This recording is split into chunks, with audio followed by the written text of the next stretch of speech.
إن الحمد لله نحمده ونستعينه ونستغفره ونعوذ بالله من شرور أنفسنا ومن سيئات أعمالنا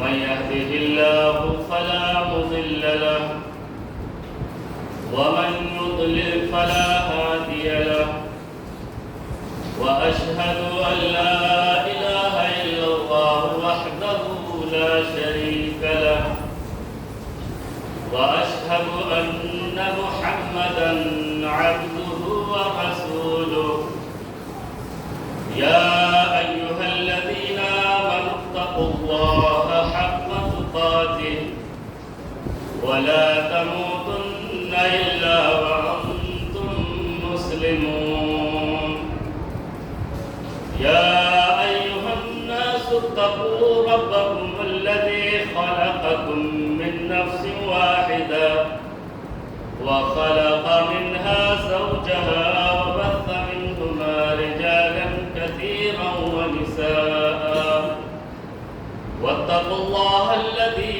تساءلون به والأرحام إن الله كان عليكم رقيبا يا أيها الذين آمنوا اتقوا الله وقولوا قولا سديدا يصلح لكم أعمالكم ويغفر لكم ذنوبكم ومن يطع الله ورسوله فقد فاز فوزا عظيما أما بعد فإن خير الحديث كتاب الله وخير الهدي هدي محمد صلى الله عليه وسلم وشر الأمور محدثاتها وكل محدثة بدعة وكل بدعة ضلالة وكل ضلالة في النار فقد قال الله تبارك وتعالى في كلامه المجيد والفرقان الحميد أعوذ بالله من الشيطان الرجيم بسم الله الرحمن الرحيم قل هو الله أحد الله الصمد لم يلد ولم يولد ولم يكن له كفوا أحد وقال تعالى في موضع آخر قل من يرزقكم من السماء والأرض أم من يملك السمع والأبصار ومن يخرج الحي من الميت ويخرج الميت من الحي ومن يدبر الأمر فسيقولون الله فقل أفلا تتقون تمام طرح کی تعریفیں بڑائیاں بزرگیاں حمد و ثنا اس وحدہ لا شریک لہ کے لیے لائق و سزاوار ہے جو تمام جہانوں کا تن تنہا خالق و مالک مربی و پالنہار ہے۔ درود و سلام ہو تمام انبیاء علیہ الصلوۃ والتسلیم پر، بالخصوص آخری نبی محمد عربی صلی اللہ علیہ وسلم پر، کہ جنہوں نے اللہ رب العالمین کے پیغام کو ہم تک بحسن خوبی پہنچایا۔ اللہم صلی وسلم وبارک علیہ۔ معزز سامعین کرام، نوجوان دوستو، عزیز بچوں اور پردہ نشین میری اسلامی ماؤں اور بہنوں، آج کی میری حاضری اس عنوان کے ساتھ ہوئی ہے کہ توحید اسماء و صفات، اسماء و صفات کے ساتھ جو لوگ شرکا کو شامل کرتے ہیں، اللہ رب العالمین کی مخلوقات کو اس کی صفات علیہ کے ساتھ شامل کرتے ہیں، اس کا گناہ کیا ہے؟ تو توحید میں سب سے پہلے آپ کو بتاتا چلوں، جب بات توحید کی آتی ہے تو توحید کو محدثین اعظام نے 3 قسموں میں بانٹا ہے۔ توحید کی کتنی قسمیں ہیں؟ 3 قسمیں۔ سب سے پہلی قسم ہے توحید ربوبیت، دوسری ہے توحید الوہیت اور تیسری ہے توحید اسماء و صفات۔ توحید ربوبیت کہتے کسے ہیں؟ کیا ہے ربوبیت؟ یہ رب سے بنا ہے ربوبیت، رب سے ربوبیت۔ رب کہتے ہیں اس ذات کو جو ہمارے تمام روزی رساں کا مالک ہو، ہمیں روزیاں دیتا ہو، اور جو بھی ضروریات زندگی کی چیزیں ہیں ان تمام چیزوں کو مہیا کرتا ہو، اسے رب کہتے ہیں۔ وہ رب ہے۔ اللہ رب العالمین ارشاد فرماتے ہیں کہ قل من یرزقکم من السماء والارض، اے نبی صلی اللہ علیہ وسلم آپ کہہ دیجئے یا ان سے سوال کیجئے کہ تم کو کون روزیاں دیتا ہے؟ من یرزقکم من السماء والارض، زمین و آسمان سے تمہیں روزیاں کون دیتا ہے؟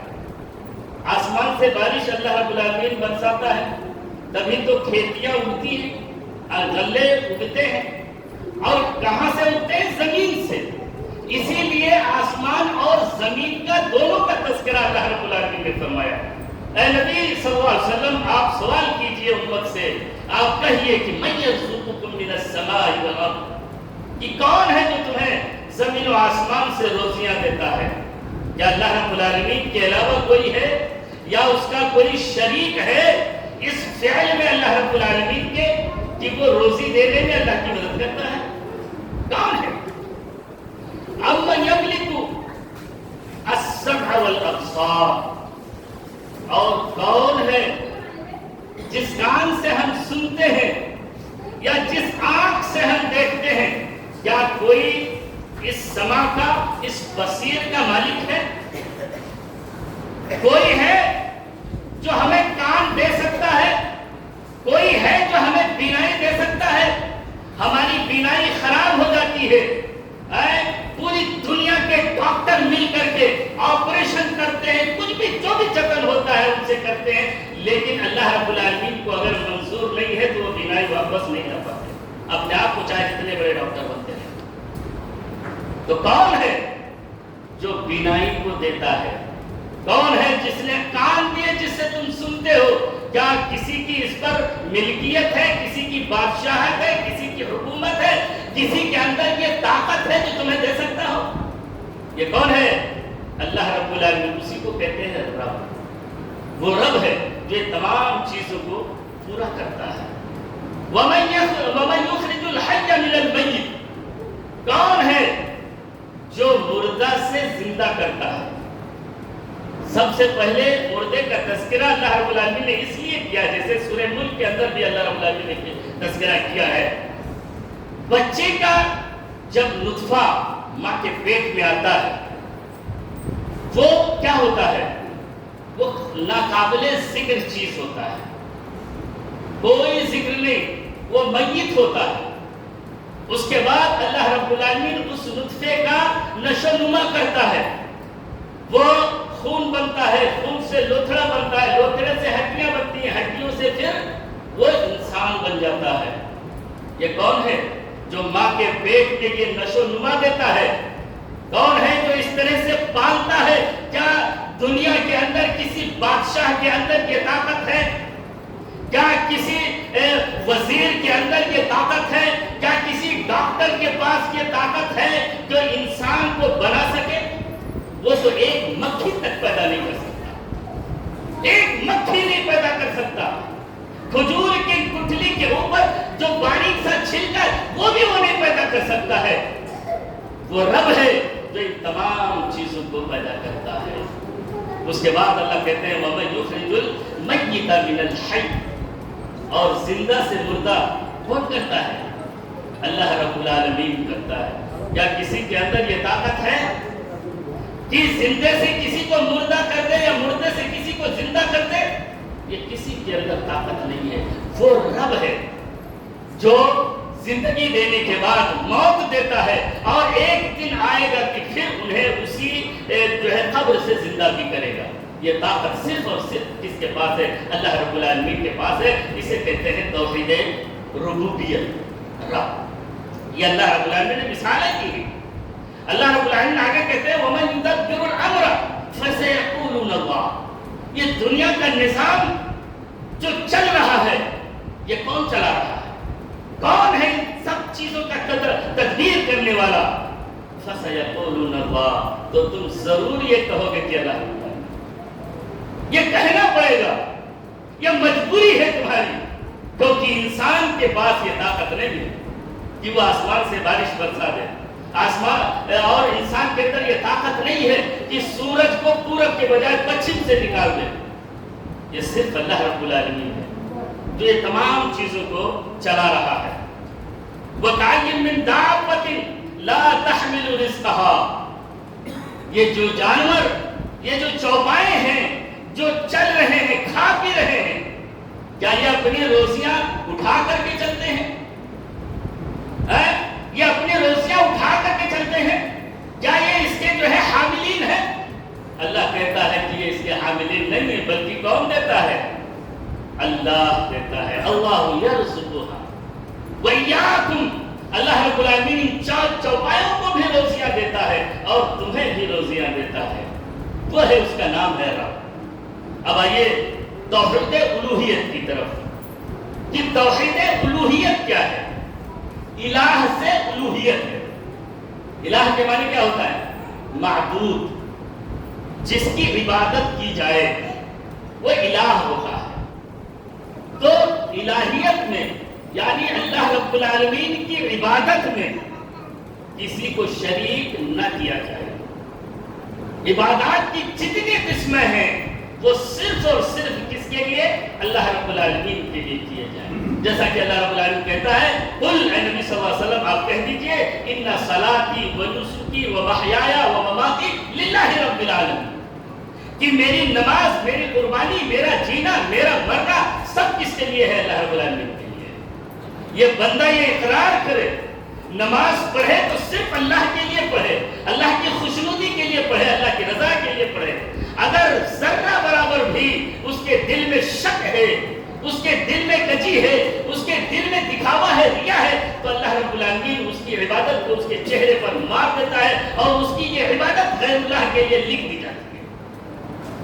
وہ اللہ کے لیے نہیں لکھی جاتی، وہ عبادت غیر اللہ کے لیے لکھ دی جاتی ہے کہ اس بندے نے غیر اللہ کے لیے عبادت کی، اس بندے نے دکھاوے کے لیے نماز پڑھی، اس بندے نے جو ہے اپنے باپ کے ڈر سے نماز پڑھی، اس بندے نے اپنے مولوی صاحب کے ڈر سے نماز پڑھی، اس بندے نے سماج اور جو ہے سوسائٹی کے ڈر سے نماز پڑھی، اپنے خاندان کے ڈر سے اس نے نماز پڑھی. اللہ کے لیے نماز نہیں پڑھی. واقعی اگر اللہ کے لیے وہ نماز پڑھے گا تو وہ رات کی اندھیری ہو یا دن کا اجالا ہو یا کسی بھی حال میں ہو وہ نماز نہیں چھوڑ سکتا.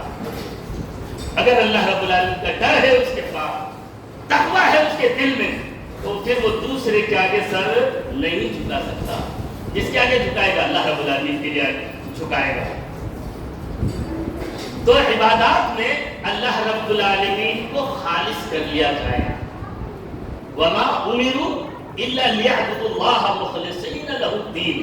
حنفاء سورہ بینہ کے اندر اللہ رب العالمین نے واضح کر دیا، واضح فرما دیا کہ اگر یہ جو عبادتیں ہیں یہ اللہ رب العالمین کا حکم ہے. وما امروا، یہ حکم دیا گیا ہے اللہ رب العالمین کی طرف سے، الا ليعبدوا الله، کہ ہم صرف اور صرف اللہ رب العالمین کے لیے ہی عبادت کریں.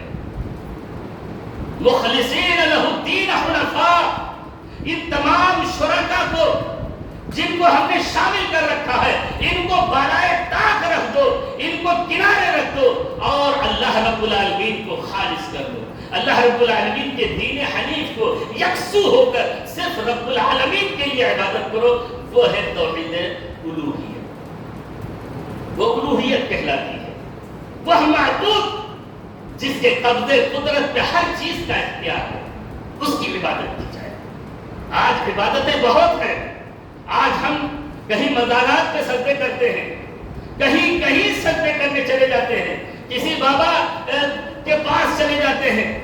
کیوں؟ اپنی قسمت آزمانے کے لیے. یہ ہمارا عقیدہ ہے کہ ہمارے بچے نہیں ہو رہے ہیں، ہم فلاں بابا کے گھر چلے جائیں گے، ہم کو وہاں سے بچہ مل جائے گا.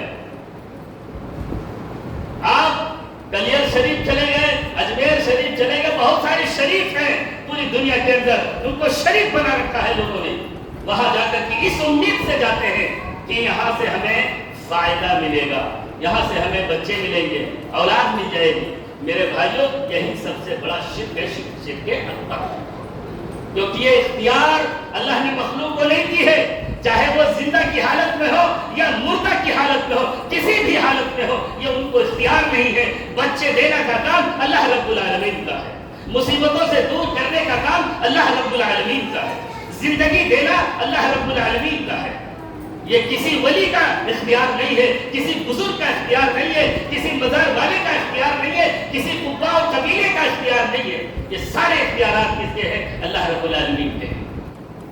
اسے کہتے ہیں توحید الوہیت، عبادات میں اللہ رب العالمین کو خالص کیا جائے، وہ چاہے جس حال میں۔ اب آگے جو عنوان ہے ہمارا توحید اسماء و صفات۔ اسماء و صفات، اسماء کہتے ہیں اللہ رب العالمین کے ناموں کو۔ اللہ کے کتنے نام ہیں؟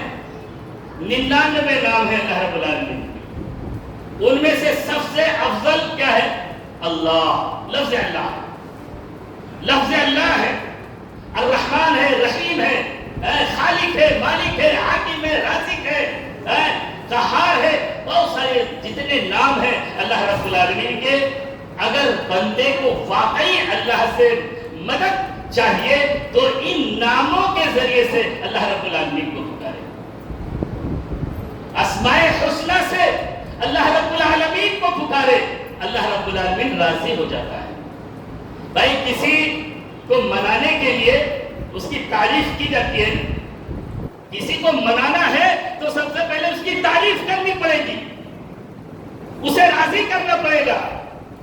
آپ دنیا کے ہی آپ مثال لے لیں، اگر کوئی بندہ آپ سے راضی ہے، آپ کو کچھ اس سے چاہیے ہوتا ہے تو آپ سب سے پہلے اس سے معافی مانگتے ہیں، اسے خوش کرتے ہیں، تحفہ اور تحائف دیتے ہیں کہ کسی طرح سے بندہ راضی ہو جائے۔ جب وہ راضی ہو جاتا ہے تب وہ اپنی مطلوبہ چیز کو اسے مانگ لیتے ہیں، وہ حاصل ہو جاتا ہے۔ یہ دنیا کی مثال ہے۔ اللہ رب العالمین تو بڑا کرم ہے، بڑا کریم ہے، وہ تو عنایت کرنے والا ہے، اللہ بے نیاز ہے۔ جتنا اللہ رب العالمین چاہتا ہے بندے کو دے دیتا ہے، وہ اس کا اختیار ہے، بندے کا اختیار نہیں۔ تو جب بھی پکارو تو اللہ رب العالمین کے اسماء حسنی کے ذریعے سے پکارو۔ وَلِلَّهِ اسماء الحسنی، اللہ رب العالمین کہتے ہیں کہ اللہ اسماء حسنی کے ذریعے سے، یہ جتنے نام ہیں اللہ رب العالمین کے، یہ اللہ کے لیے ہی۔ تو جب تم پکارو تو ان ناموں کے ذریعے سے پکارو، وَيَدْعُو بِهَا، ان ناموں کے ذریعے سے پکارو، تب اللہ رب العالمین تمہاری بات کو سن دے گا۔ آپ بغیر تعریف کیے ہوئے آپ مانگنا شروع کر دو تو کوئی دینے والا نہیں ہے، یہ تو انسان بھی نہیں دے گا۔ لیکن اللہ کہتا ہے بندے تو میری تعریف کر، میرے نبی پر درود بھیج، اس کے بعد جو تیری فریاد ہے اس فریاد کو میرے سامنے رکھ، تیری دعا قبول کر لی جائے گی۔ لیکن نہ تو تعریف کیا، نہ تو نبی پر درود بھیجا اور بیٹھ گیا مانگنے، تو یہ طریقہ مانگنے کا نہیں ہے، پھر یہ مانگنے کا طریقہ رد کر دیا جاتا ہے۔ تو اللہ کہتے ہیں وَلِلَّهِ الْأَسْمَاءُ الْحُسْنَى فَادْعُوهُ، تو یہ اسماء حسنی کے ذریعے سے تم اللہ رب العالمین کو پکارو، اسے راضی کرو، اس سے مانگو تو اللہ رب العالمین پورا کر دیتا ہے۔ وَذَرُوا الَّذِينَ يُلْحِدُونَ فِي أَسْمَائِهِ، اور ان لوگوں سے جو اللہ رب العالمین کے ناموں کے ذریعے سے اپنے دلوں میں کجی رکھتے ہیں، جو بغض رکھتے ہیں، عناد رکھتے ہیں، ایسے لوگوں سے بچو، ایسے لوگوں سے دور ہو جاؤ، ان شرکا سے تم دور ہو جاؤ جو اللہ رب العالمین کا نام لینا پسند نہیں کرتے ہیں، اللہ رب العالمین کی تعریف کرنا پسند نہیں کرتے ہیں، اللہ رب العالمین کے ناموں کو بیان کرنا پسند نہیں کرتے ہیں، تو ان سے تم دور ہو جاؤ، ان کے قریب نہ جاؤ۔ سَيُجْزَوْنَ مَا كَانُوا يَعْمَلُونَ، ایسے لوگوں سے اللہ رب العالمین ضرور پر ضرور بدلہ لے گا۔ ایسے لوگوں سے جو اپنے رب کو اسماء حسنی کے ذریعے سے نہیں پکارتے بلکہ وہ ان کے دلوں میں کجی ہوتی ہے، نفرت ہوتی ہے، عداوت ہوتی ہے، ایسے لوگوں سے اللہ رب العالمین قیامت کے دن بدلہ لے گا۔ کس طرح سے بدلہ لینا، کیا طریقہ ہوگا اللہ رب العالمین کا بدلہ لینے کا؟ اللہ رب العالمین نے جہنم کو سلگا رکھا ہے، سلگا رکھا ہے۔ 1000 سال تک کہ جہنم سلگائی گئی تو یہ کالی ہو گئی، پھر 1000 سال تک اس جہنم کو سلگایا گیا تو وہ سفید ہو گئی، پھر 1000 سال تک اسے اور ٹھکایا گیا تو وہ سرخ ہو گئی۔ اللہ کے رسول صلی اللہ علیہ وسلم فرماتے ہیں کہ وہ آگ اس وقت سرخ ہو چکی ہے، بالکل جو ہے وہ آب و تاب میں ہے۔ اللہ رب العالمین ایسے لوگوں کو اس جہنم کے حوالے کرے گا، جہنم کے حوالے کر کے ان سے بدلہ لے گا۔ یہ ان کا معاملہ ہے۔ اب ہے اللہ رب العالمین کا صفات علیہ، جو بھی صفات اللہ رب العالمین نے کلام پاک کے اندر بیان فرمائے ہیں یا نبی رحمت صلی اللہ علیہ وسلم کے ذریعے سے بتلائے ہیں، ان پر ہمارا یقین کامل ہونا چاہیے۔ کیا ہونا چاہیے؟ یقین کامل ہونا چاہیے کہ اگر یہ کہا گیا ید اللہ فوق الجماع کہ جماعت کے اوپر اللہ رب العالمین کا ہاتھ ہے، تو ہاتھ کا ہونا نبی صلی اللہ علیہ وسلم کے اس فرمان کے مطابق ہمیں یقین کرنا ہوگا کہ اللہ رب العالمین کے ہاتھ ہے، لیکن اس ہاتھ کو مخلوق سے تشبیہ دینا یہ غلط ہے کہ جس طرح سے ہمارے ہاتھ ہیں ایسے اللہ کے بھی ہاتھ ہوں گے۔ نہیں، ہمیں صرف یہ یقین کرنا ہے کہ اللہ رب العالمین کے ہاتھ ہے۔ اللہ رب العالمین کا ہاتھ کیسا ہے اللہ رب العالمین نے اسے بیان نہیں فرمایا، تو جتنا نبی صلی اللہ علیہ وسلم نے ہمیں حکم دیا ہے ہمیں صرف اور صرف اتنا ہی کرنا ہوگا، صرف اتنا ہی کرنا ہوگا۔ اسی لیے اللہ رب العالمین مثال دے کر کے فرماتے ہیں لیس کمثلہ شیء وہو السمیع البصیر، کہ اللہ رب العالمین کے مثل کوئی چیز نہیں ہے۔ ضرور ہاتھ والا، کان والا، آنکھ والا بیان کیا گیا ہے کہ اللہ رب العالمین سمیع ہے، سننے والا ہے، اللہ رب العالمین بصیر ہے، دیکھنے والا ہے، اللہ رب العالمین ہاتھ والا ہے، اللہ رب العالمین پیر والا ہے۔ یہ جتنی بھی چیزیں بیان کی گئی ہیں لیس کمثلہ شیء، اللہ رب العالمین کی طرح کوئی چیز نہیں۔ یہ جو ہمارے ہاتھ ہے اللہ رب العالمین کے ہاتھ اس طرح نہیں، یہ تصور نہ کرے کہ جس طرح سے مخلوق کے ہاتھ ہے ایسے اللہ رب العالمین کے ہاتھ ہے، نہیں، بلکہ ہمیں یقین کرنا ہے کہ اللہ کے نبی صلی اللہ علیہ وسلم نے فرمایا کہ اللہ ہاتھ والا ہے، اللہ سمیع ہے، بصیر ہے۔ قرآن کے اندر بے شمار مقامات پر اللہ رب العالمین نے ارشاد فرمایا، بے شمار مقامات پر کہ سننے والا، جاننے والا، دیکھنے والا اللہ رب العالمین ہے۔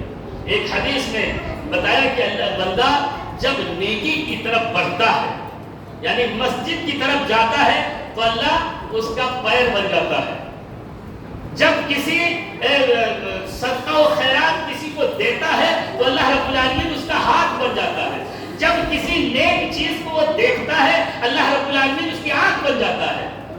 اسی طرح سے جب کوئی نیک بات سنتا ہے تو اللہ رب العالمین اس کا کان بن جاتا ہے۔ اس کا کیا مطلب ہے؟ اس کا کیا مطلب ہے میرے بھائیوں؟ اس کا مطلب یہ ہے کہ جو پیر بن جاتا ہے اللہ رب العالمین غلط راہ پر چلنے سے اسے روک دیتا ہے، برائی کی طرف جانے سے اللہ رب العالمین اسے روک دیتا ہے۔ پیر والا بن جانا مطلب یہ ہے اسے روک دیتا ہے، بندہ برائی کی طرف پیر نہیں بڑھا سکتا۔ اسی طرح سے آنکھ والا ہونا اللہ رب العالمین بری چیز کی طرف دیکھنے سے اسے روک دیتا ہے، بندہ برائی کی طرف نہیں دیکھتا۔ یہ مطلب ہے آنکھ والا ہو جانا۔ اور اسی طرح سے کان والا ہونا، اسی طرح سے یہ تمام چیزیں ہیں، جتنے صفات علیہ اللہ رب العالمین کے بیان کیے گئے ہیں، یہ صرف اس لیے تاکہ ہم اس پر یقین رکھیں، تاکہ ہم اس پر یقین رکھیں، یقین کامل رکھیں۔ اور جو اسماء و صفات کے ساتھ لوگوں کو شریک کیا جاتا ہے، سب سے بڑا گناہ یہی ہے۔ بچہ دینا کس کا کام ہے؟ اللہ رب العالمین کی صفت ہے کہ نہیں؟ یہ اللہ کی صفت ہے۔ روزیاں دینا اللہ کی صفت ہے نا؟ مصیبت دینا اللہ کی صفت ہے، مصیبت کو دور کرنا اللہ کی صفت ہے۔ اب یہ اللہ کی صفت کو غیر اللہ کے حوالے کر دیں تو اللہ رب العالمین ناراض ہوگا کیوں؟ کہ بھائی بچہ دینا میرا کام ہے اور تم مزاروں کے پاس بچے مانگنے جا رہے ہو، بزرگوں کے پاس بچے مانگنے جا رہے ہو، ولیوں کے پاس جو بیچارے سو رہے ہیں، اللہ رب العالمین کی جو ہے انعامات میں وہ جو ہے تشریف فرما ہے، آرام کر رہے ہیں، اللہ رب العالمین کا انعام ہے ان کے اوپر، انہیں تو جگانے جا رہے ہو، ان سے بچے مانگ رہے ہو۔ یہ ان کا اختیار نہیں ہے، اختیار بچہ دینا اللہ کا کام ہے، یہ اللہ کی صفت ہے۔ تو بچہ مانگنا یا ان کے وہاں جانا یہ اللہ کی صفت کے ساتھ شریک کرنا ہے، غیر اللہ صفات کے ساتھ غیر اللہ کو شریک کرنا ہے، اور اسماء کے ساتھ جیسے اللہ رب العالمین کے نام ہیں ان نام کو کسی انسان کے حوالے کر دینا کہ فلاں سمیع ہے، فلاں بصیر ہے، یہ اس کی صفت ہے، تو یہ بھی اللہ تعالی کے ساتھ شریک کرنا ہے۔ ایسے سنتا ہے، دیکھتا ہے، لیکن آج جو ماحول بنایا جا رہا ہے کہ دیکھیے بھائی ہم وسیلہ لیتے ہیں، ہم وسیلہ لیتے ہیں، ہم یوں نہیں، ہم تو جانتے ہیں کہ ہاں اللہ ہی سننے والا ہے، جاننے والا ہے، ساری چیزیں ہیں، لیکن ہم وسیلہ بناتے ہیں، ان بزرگان دین کو ہم وسیلہ بناتے ہیں کہ ہماری باتوں کو سن کر اللہ تک پہنچا دیں۔ کیا یہی طریقہ اللہ کے رسول صلی اللہ علیہ وسلم نے بتلایا ہے کہ وسیلہ کیسے طلب کرو؟ وسیلہ اگر طلب کرنا ہے، وسیلہ لینا ہے تو اپنے نیک اعمال کے ذریعے سے اللہ سے وسیلہ طلب کرو۔ کس کے ذریعے سے؟ نیک اعمال کے ذریعے سے اللہ سے وسیلہ طلب کرو۔ ایک حدیث ہے جسے امام بخاری رحمہ اللہ نے نقل فرمائی کہ تین لوگ تھے، تین بہت مشہور ہے، تین لوگ تھے، وہ گھر سے نکلے اور طوفان آ گیا، بارش آئی، تو جا کر کے پہاڑ کے ایک جو ہے غار میں وہ چھپ گئے، وہ تینوں پہاڑ کے غار میں چھپ گئے۔ آندھی اتنی زور کی تھی کہ پہاڑ سے ایک چٹان ٹوٹا اور آ کر کے اس غار کے اوپر گرا اور غار کا منہ بند ہو گیا، باہر نکلنے کا کوئی راستہ نہیں، اب کوئی بزرگ نہیں ہے وہاں بچانے والا، کوئی انسان اب نہیں ہے بچانے والا، اب کون ہے ساتھ جو انہیں بچائے؟ کہا اللہ رب العالمین ہی ہے جو ہمیں اس مصیبت سے بچا سکتا ہے۔ تو طریقہ کیا ہونا چاہیے؟ کیسے ہم اپنے رب سے مانگیں؟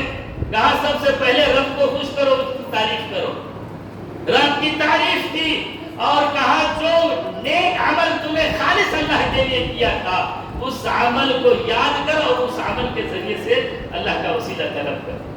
ان تینوں لوگوں نے مشورہ کیا، پھر ان میں سے ایک اٹھا اور کہا اللہ رب العالمین میرے والدین بہت بزرگ تھے، میں بکریاں چراتا تھا، میرا معمول یہ تھا کہ جب میں بکریاں چرا کر کے گھر لوٹتا، جب دودھ دہتا، اس سے بکریوں سے دودھ نکالتا تو اس دودھ کو سب سے پہلے اپنے والدین کو پیش کرتا تھا، اس کے بعد اپنے بیوی بچوں کو دیتا تھا۔ ایک دفعہ کا واقعہ ہے کہ ریوڑ ہمارے دور چلے گئے، لوٹنے میں کافی دیر ہو گئی، جب میں دودھ نکالا اور نکال کر کے اپنے والدین کے پاس پہنچا تو دیکھا والدین سو چکے تھے۔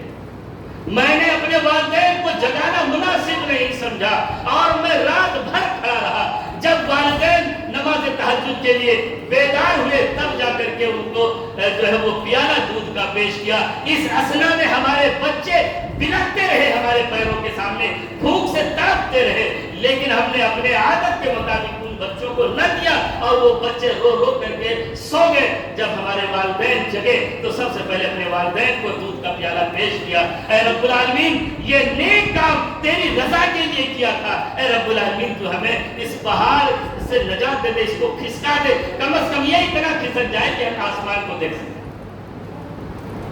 اب دوسرے کی وہ تھوڑا سا کھسک گیا، اب دوسرے کی باری آئی، دوسرے نے کہا کہ دیکھو اب میری جو عمل ہے اب وہ میں پیش کرتا ہوں۔ کہا کیا ہے تمہارا عمل؟ اے اللہ رب العالمین میری چچا زاد بہن تھی، میں اس سے بے حد محبت کرتا تھا، ایک وقت ایسا آیا کہ میں عین برائی کے قریب پہنچ چکا تھا، عین قریب پہنچ چکا تھا کہ برائی مجھ سے سرزد ہو جاتی، لیکن رب تیرا ڈر میرے دل میں بیٹھ گیا، اس وقت ڈر پیدا ہو گیا اور میں اس کام سے باز آ گیا، دور آ گیا۔ رب العالمین یہ صرف اور صرف تیرے ڈر سے میں نے یہ کام کیا تھا۔ اے رب العالمین اس نیک کام کے وسیلے سے اس پہاڑ کو تھوڑا سا اور کھسکا دے تاکہ ہم اس سے زمین و آسمان کو ہم دیکھ سکیں اور نکل سکیں۔ وہ چٹان تھوڑا اور کھسکا، ابھی اتنا نہیں کھسکا تھا کہ وہ تینوں باہر ہو جائیں۔ پھر ایک نے کہا کہ اے رب العالمین میں تجارت کرتا تھا، میرے پاس ایک نوکر تھا، وہ کام کرتا تھا، بیچ مہینے میں وہ کام چھوڑ کر کے چلا گیا، میں اسے تنخواہ دے رہا تھا لیکن اس نے نہ لیا اور کہا میں واپسی میں آ کر کے لے لوں گا، وہ چلا گیا۔ ایک مدت کے بعد لوٹ کر کے آیا اور اس کے پیسوں سے میں نے بزنس کیا تو بہت ریوڑ اکٹھا ہو گئے۔ جب وہ ایک فترہ کے بعد، ایک مدت کے بعد جب واپس آیا تو کہا کہ بھائی مجھے میری اجرت دے دو۔ تو کہا تمہاری اجرت تو میں تب بھی دے رہا تھا اور آج بھی دیکھو یہ ریوڑ جتنے ہیں یہ سب کے سب تمہارے ہیں، انہیں لے جاؤ۔ کہا بھائی یہ کیسا مذاق ہے، کیوں مذاق کرتے ہو ہمارے ساتھ؟ اتنی مزدوری ہماری نہیں ہے، اتنی اجرت ہماری نہیں، ہماری اجرت تو بہت بسیط ہے۔ کہا اے بندے جب تو اپنا پیسہ چھوڑ کر کے چلا گیا تھا تو اس پیسے کو میں نے اپنے بزنس میں لگا لیا تھا، اس بزنس میں تیرا پیسہ بڑھتے بڑھتے بڑھتے بڑھتے اس حال کو پہنچا ہے تو دیکھ رہا ہے، یہ سارے کے سارے تیرے۔ تو وہ لے کر کے اپنے ریوڑ چلا گیا۔ رب العالمین یہ کام صرف اور صرف تیری رضا کے لیے کیا تھا۔ اے رب العالمین تو اس چٹان کو کھسکا دے تاکہ ہم باہر آ جائیں۔ وہ چٹان کھسک گیا اور وہ تینوں کی تینوں سلامت باہر آ گئے۔ تو کہنے کا مقصد یہ ہے کہ اگر وسیلہ طلب کرنا ہے تو نیک کاموں سے وسیلہ حاصل ہو۔ نیک کام یا اللہ رب العالمین کے اسماء حسنہ کے ذریعے سے وسیلہ طلب کرو، کسی مخلوق سے جو ہے وسیلہ نہ طلب کرو، جو مخلوق اس کو نہ دے سکے، اسے پورا نہ کر سکے، اللہ رب العالمین تک کون دعائیں پہنچائے گا؟ البتہ کسی سے اگر یہ کہا جائے کہ بھائی میرے لیے دعا کر دیجئے، یہ کہا جا سکتا ہے کسی عالم سے جو موجود ہو، اس کی استطاعت رکھتا ہو کہ اللہ سے دعا کر دے، لیکن جو قبروں کے حوالے کر دیا گیا ہے وہ اس قابل نہیں ہے کہ تمہارے لیے دعا کرے، اور نہ اس قابل ہے کہ وہ اپنے لیے دعا کرے۔ وہ اپنے لیے بھی دعا نہیں کر سکتا تو تمہارے لیے کیا دعا کر سکے؟ وہ اس کی بھی طاقت نہیں رکھتا کہ جو چادریں آپ چڑھا کر کے آئے ہو ان چادروں کی وہ حفاظت کر لے۔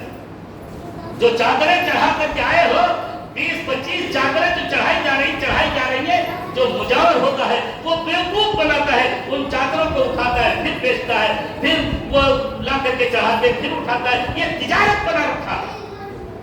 یہ اس میت کے اندر اختیار نہیں ہے کہ ان چادروں کو وہ روک لے کہ کیوں لے جا رہے ہیں۔ اگر سارے چادر ہٹا دیے جائیں، یہاں تک کہ اگر بلی یا جو ہے کتے بھی آ کر کے اس مزار پر بیٹھ جائے تو ان کے اندر اتنی طاقت نہیں ہے کہ انہیں ہٹا سکے۔ جب وہ اس قدر کمزور ہے تو آپ انہیں کیسے وسیلہ بناتے ہیں؟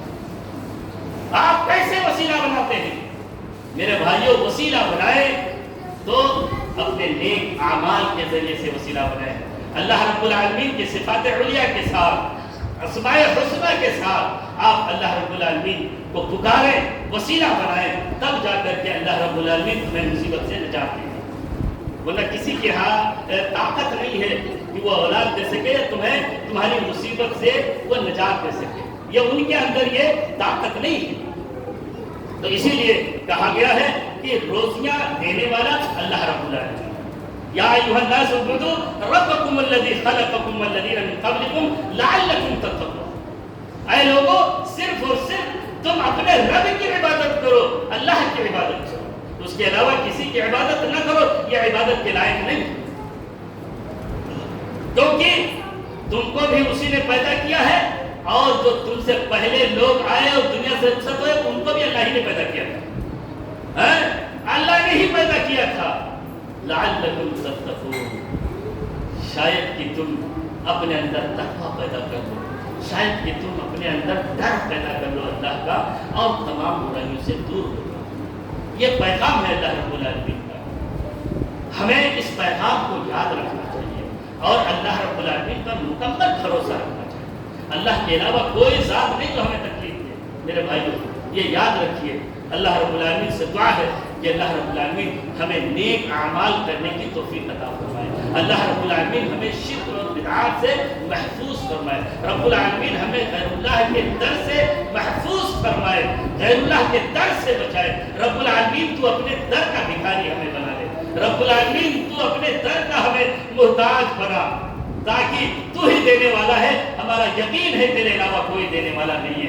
رب العالمین ہمیں پنج وقتہ نمازی بنا دے، رب العالمین ہمیں مکمل صحت اور عافیت عطا فرما۔ رب العالمین ہم میں سے جو مریض ہیں انہیں شفائے کاملہ وعاجلہ عطا فرما۔ رب العالمین ہم میں سے جو تنگ دست ہیں ان کی تنگ دستی کو دور فرما دے، ان کی زندگی کو خوشحال بنا دے، ان کی زندگی کو جو ہے آباد کر دے۔ رب العالمین ہم میں سے جو دنیا چھوڑ چکے ہیں، قبر کے حوالے کر دیے گئے ہیں، رب العالمین تو انہیں قبر کے عذاب سے بچا لے، رب العالمین ان کے قبروں کو منور کر دے، رب العالمین تو انہیں قیامت کے دن نیک کاروں میں شامل کر۔ وأقول قولي هذا واستغفروه إنه هو الغفور الرحيم۔ بارك الله لنا ولكم في القرآن العظيم ونفعنا وإياكم بالآيات والذكر الحكيم، إنه تعالى جواد كريم ملك بر رحيم۔